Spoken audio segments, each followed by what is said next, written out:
নমস্কার বন্ধুরা, টুম্পা কিচেনে স্বাগত। এখানে দেখো কিছুটা পরিমাণে মাখন শিম নিয়েছি, ভালো করে ছাড়িয়ে নিয়েছি। একটু এর পাশে একটু শীতড়া থাকে, সেগুলো আমি কেটে নিয়েছি ভালো করে। আর এখানে কিছু পরিমাণে পেঁয়াজ আছে, একটা কাঁচা লঙ্কা আর কিছুটা রসুন। আমি এটা দিয়ে শিম ভর্তা করে দেখাবো, তোমরা দেখতে থাকো। ওরা আমি একটা পাত্রের মধ্যে জল দিয়েছি, জলটা গরম হয়ে গেছে।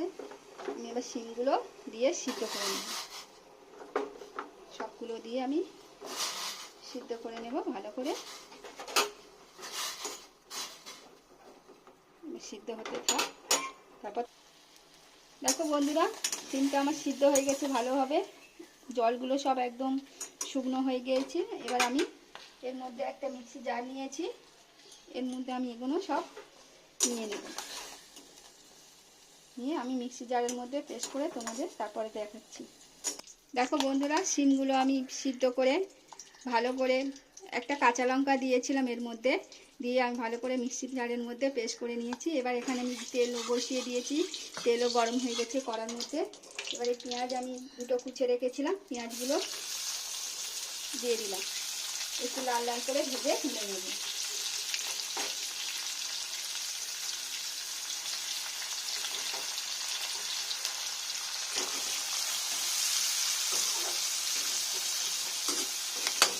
দেখো বন্ধুরা, পেঁয়াজটা আমার ভালো করে লাল লাল করে ভাজা হয়ে গেছে, পেস্টটা মতো ভেজে নিয়েছি। এবার আমি একটু তেল ছিঁকে তুলে নেব। বন্ধুরা, আমার পেঁয়াজ ভাজাটা তুলে নিয়েছি। এবার এই তেলে আমি এখানে দুটো শুকনো লঙ্কা দিয়ে দিলাম।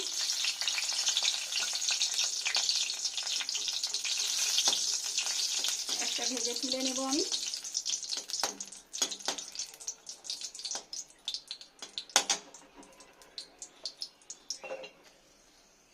একটা ভেজে আমি তুলে নিলাম, ওটা আমার লাস্টে লাগবে।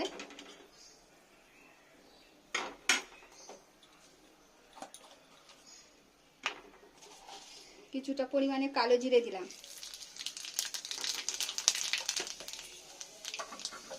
আর এখানে যে রসুনটা আমি কুচে রেখেছিলাম, সেই রসুনটাও দিয়ে দিলাম।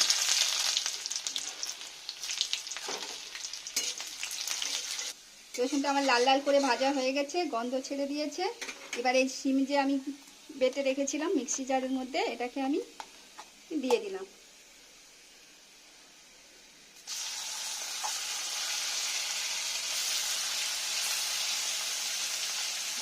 সবটা আমি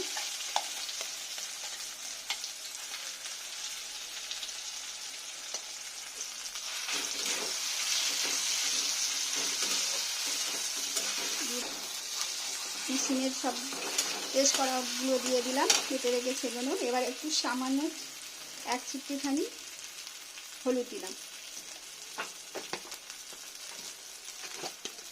আমি নুন কিন্তু ব্যবহার করিনি, এক চামচের অল্প আর একটু নুন দিলাম। দিয়ে ভালো করে আমি নেড়ে নেব।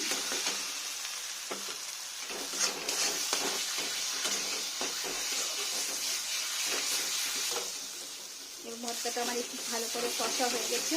এবার ব্যালেন্সটা আনার জন্য একটু এক চামচের মতো চিনি দিলাম।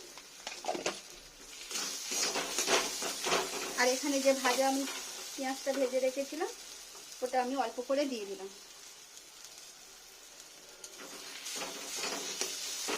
দেখো বন্ধুরা, আমার শিম ভর্তাটা কেমন হচ্ছে।